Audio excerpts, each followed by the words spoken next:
खाए खुराका पैर पोशाका यम का बकरा पड़ता है, यम का बकरा पड़ता है, वहाँ मारा जाएगा। यहाँ तो कोई तुमने सिफारिश रिश्वत कोई तुम्हारा जानकार छुड़ा लेगा, लेकिन वहाँ कोई छुड़ाने वाला नहीं मिलेगा बिना गुरु के, बिना सतगुरु के। धर्म राय का न्याय पड़ेगा, धर्म राय का न्याय पड़ेगा, लेखा हो राई राई, और जय पूंजी पूरी ना पाई तो सजावार होगे भाई। पूंजी घटसी तू नर कटसी, मार पड़े भोता भाई, और तू दरगाह में ऐसे नाचे जैसे मछली जल माई। वहां पर अकेले नहीं बयान देने पड़ेंगे, कोई नहीं होगा किसी के प्रकार का। तुम्हारे जितने भी तुमने, भगवान नहीं पूछेगा कि बेटे पोते पड़ोते कोठी बंगले कितनी फैक्ट्री तैयार कर दी तुमने, भगवान नहीं इस बारे में कुछ पूछना था चाहता आपसे। वो तो पूछेगा कि भेजा था मैंने, मनुष्य जन्म दिया था और जग में भेजा था कर्म करना, विश्व भोगों के पापों से डरना। तूने सोचा नहीं, तूने समझा नहीं कि मौत आएगी, कि फिर भी मेरे पास तेने गवाही देने के लिए, अपने कर्मों का सिलसिला का हिसाब किताब करने के लिए फिर भी दोबारा तेने मेरे पास ही आना पड़ेगा। इसका मतलब क्या है मेरे वीरों?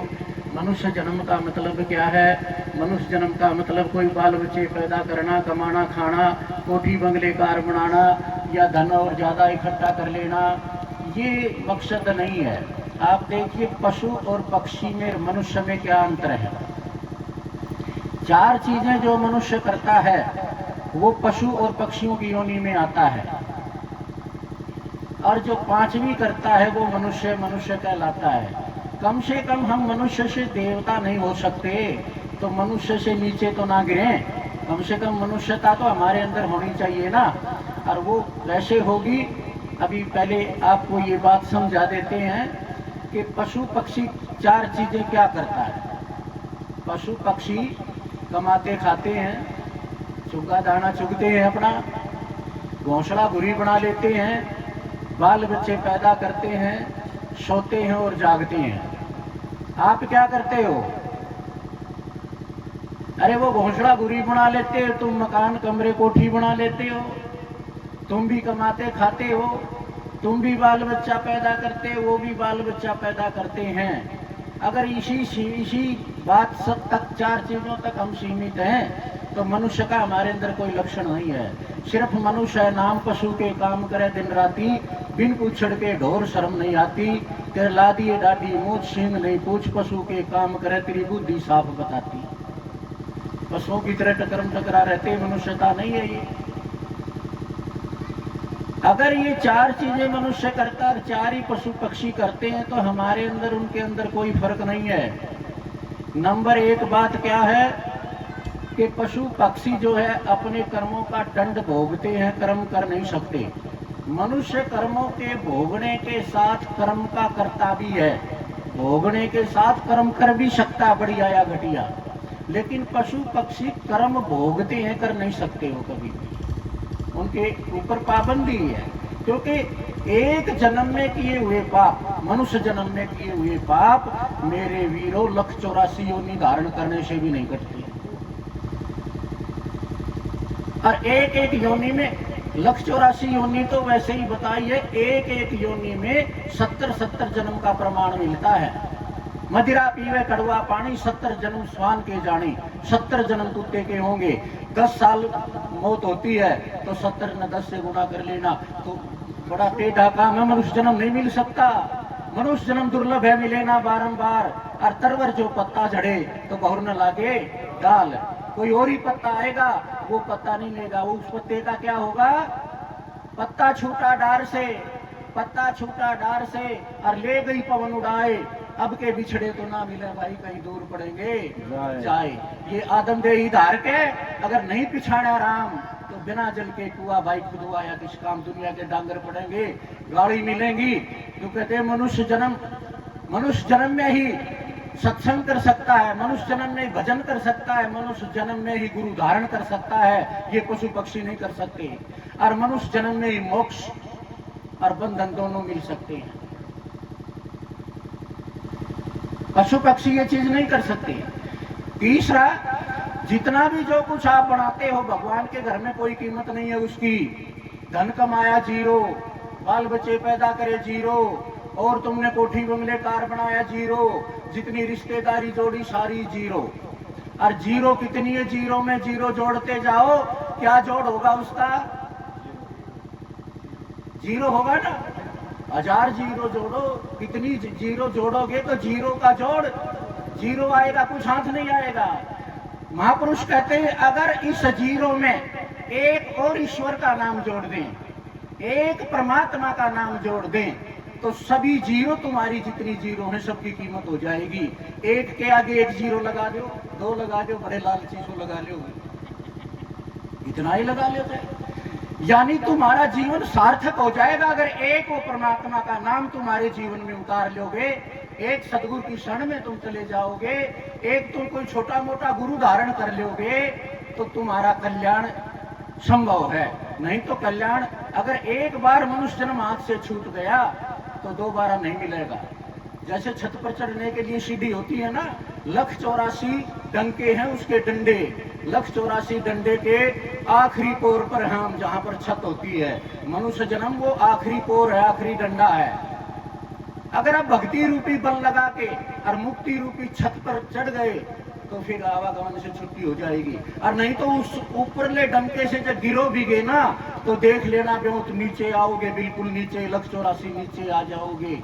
और फिर चढ़ने का 2 पर चढ़ के गिरोगे, 4 पर चढ़कर गिरोगे, फिर ये मनुष्य जन्म हाथ आना बड़ा असंभव है, बड़ा मुश्किल है। मनुष्य जन्म मिला बड़ा मुश्किल से, कर ले सफल इसे भक्ति के बल से। बस एक ही उपाय है इसका, भक्ति के बल से इसको सफल किया जा सकता है। और भक्ति कैसे पनपेगी हमारे अंदर, भक्ति भाव कैसे होगा हमारे अंदर। शायद कबीर जी कहते हैं कि भाई तू सामने ना खड़े हो, तजन बिना भजन नहीं, तजन बिना भजन नहीं कोई कर देखो, बिना त्याग के भक्ति और भजन हो नहीं सकता। अब कहोगे सारे ही बाबा जी बन जाए तो चलो बहुत अच्छी बात है, बन जाए तो, लेकिन ऐसे भाग्य कहाँ है जो सारा ही महात्मा बन जाए। क्योंकि कर्मों की भी तो जो मार खानी है वो भी तो बाकी है ना, वो कौन खाएगा। बहुत से कहते हैं कि फिर सृष्टि खत्म हो जाए, रे सृष्टि का ठेका ले रखा है अपने आपे की नमेड़ और नाल के तनोरों की क्या पड़ी, अपनी नमेड़ ले कल्याण हो जाएगा। अपना रोग अपनी बीमारी अपन तंग करेगी, दूसरे को नहीं कर सकती। तो तजन किस चीज का करना चाहिए, मनुष्य जन्म में आकर के तजन विषय विकार और वासनाओं का करना चाहिए। मान बढ़ाई गर्व ईर्खा राग द्वेष निंदा और चुगली का करना चाहिए त्याग। जब त्याग करोगे तो अंतःकरण परम पवित्र हो जाएगा, परम पवित्र हो जाएगा तो परमात्मा का जो प्रतिबिंब है वो इसमें झलकना शुरू हो जाएगा। अब देखिए कि तजन करना बड़ा टेढ़ा काम है। एक उंगली में उलझी हुई बीड़ी थोड़ी सी ढीली नहीं कर सकते हम। तो जो अंतःकरण में विषय विकार वासनाएं भरी पड़ी हैं उनको हम कैसे बाहर निकाल सकते हैं, बड़ी असंभव बातें हैं। कोई भी नशा है वो बुद्धि को खराब करता है। सबसे पहले बुद्धि पर खाने पीने का असर बुद्धि के ऊपर होता है। और जब मलिन खाना खाएंगे, मलिन हमारे नशे विषय होंगे तो बुद्धि मलिन हो जाएगी। और बुद्धि के अंदर क्या होता है, बुद्धि के अंदर विचार पैदा होते हैं। और बुद्धि खराब हो गई तो विचार भी खराब पैदा होंगे, और विचार खराब पैदा होंगे तो हम कर्म भी खराब पैदा करना शुरू कर देंगे, तो हो गया जीवन बर्बाद। और सात्विक बुद्धि, शुद्ध बुद्धि, पवित्र बुद्धि होगी तो उसके अंदर पवित्र विचार पैदा होंगे, और पवित्र विचार पैदा होंगे तो हम पवित्र कर्म करेंगे, और पवित्र हमारे कर्म हो जाएंगे तो जन्म मरण से पीछा छूट जाएगा, कल्याण हो जाएगा। तजन बिना भजन नहीं। बहुत से मिले महाराज जी तुम नशे पर ऐसे करते हो, नशा तो बोले बाबा जी का सुल्फात आया ही है, बाबा जी की माँ दहेज में आई थी भाई सुल्फा। अब न्यू का बोले सुल्फा पीण तो सीधी सुरती लाग जाए, सीधी सुरत लग जाए। नशे वाले आदमी ने न्यू नहीं बेरा तू पित बैठा है, तेरे पांव की टिके हैं, तो वो भगवान का सौदा कर लेगा। अपना ही नहीं पता होता उसने तो दूसरे को यानी भगवान को कैसे संभाल सकेगा, कैसे सुरती लग सकती है उसकी।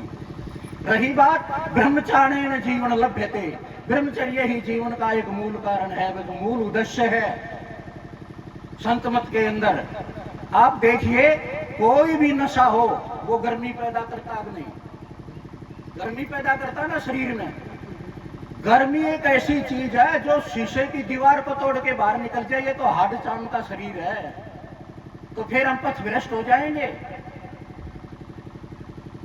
या किसी इसे इलाके में हम चले जाएं जहां पर ये बूटी होती ही नहीं, तो फिर क्या हमारी मन और इंद्री खुली चलेंगी? फिर कैसे होगा? या हमारी गठड़ी में दाम नहीं होगा तो खरीद नहीं पाएंगे। यो तो एक बाहरी आवरण होया ना, तो फिर हमारी मन इंद्रियां खुली चलेंगी। तो ये तो कोई भक्ति वाली बातें नहीं है। इनके ऊपर अंकुश होगा, मन के ऊपर अंकुश होगा, मन इंद्रियों पर अंकुश होगा, तब जो है ना काम चलेगा। अभी एक भाई कह रहा था मनमुख ज्यादा है गुरुमुख कम है। ये बात बिल्कुल सत्य है। आज हर एक जीव गुरु की बात पर नहीं चलना चाहता, अपने मन की बात मनवाता है और मन के अनुसार गुरु बनाता है। तो मन के अनुसार गुरु होगा ना तो वो शिष्य पार नहीं हो डूबेगा। गुरु के अनुसार शिष्य होगा ना वो भवसागर पार होगा। अब शिष्य तो जो दारू पीता तो वो दुनिया जाने कोई दारू पीनी या घूट मारनी या गुरु मिल जाए कल्याण हो जाएगा तड़ते सांझ। सुलभा पीने वाले को गुरु बना लेगा कि हम जाएंगे जब आदान प्रदान होता रहेगा। अपनी मर्जी के अनुसार गुरु है ना, गुरु की मर्जी के अनुसार अगर शिष्य चलेगा उसने कैसे गुरु मुख, मन मुख अपने मन से चलना, गुरु मुख कैसे गुरु की कही बात से चलना। और गुरु को भी कैसे देखें, हमारे शास्त्र हैं, वेद हैं, हमारे सदग्रंथ हैं, उनमें गुरु के बारे में बहुत कुछ लिखा है। आप उनको देखिए और गुरु की पहचान कीजिए और पहचान करके और उस गुरु को धारण कीजिए। आप देखिए कल एक भाई कह रहा था कि जी मैंने कभी जीवन में झूठ नहीं बोला, मैं दान पुण्य भी बहुत करता हूँ, लाखों की संख्या में दान करता हूँ और मेरा परिवार भी सब ठीक है। हमने कहा बिल्कुल ठीक है, लेकिन नर्क का रास्ता पकड़ोगे, कहने लगा फिर भी नर्क मिलेगा। हमने कहा क्यों नहीं। आप देखिए बंजड़ और बान, आपने फर्क दिखाई देता होगा, लेकिन उसमें किसी प्रकार का कोई फर्क नहीं है। आप बान बनाओ, जुताई करते रहो करते रहो करते रहो, बढ़िया से बढ़िया बान बना लो। बना लिया यानी दान कर लिया, पुण्य कर लिया, अच्छे अच्छे कर्म कर लिए, लेकिन उसमें जब तक बीज नहीं डालोगे तुम्हारा बान किया हुआ कुछ काम नहीं आएगा। फिर क्या हुआ, बंजड़ बाना एक समाना। ऐसा बंजड़ में घास झाड़ तो है, उसमें कुछ भी नहीं। तो हमारा पवित्र होना काम क्या आया जब तक हम गुरु शरण में नहीं गए। आप देखिए लेटर लिखते हैं, पहले लिखा करते, आजकल तो फोन चल गए हैं, पत्र लिखते हैं, लेटर लिखते हैं, उसमें सारी बातें लिख देते हैं और उसको बंद कर देते हैं और प्यारे का एड्रेस लिख देते हैं, फलाना सन्नो, फलाना वीपीओ, फलाना डिगड़ा लिख दिया ना, सब कुछ सही हमने लिख दिया, एड्रेस सही लिख दिया, भीतर बातें सब सही लिख दी, लेकिन हमारा चिट्ठा पास नहीं होगा जब तक डाक खाने की छोटी सी मोहर नहीं लग जाएगी।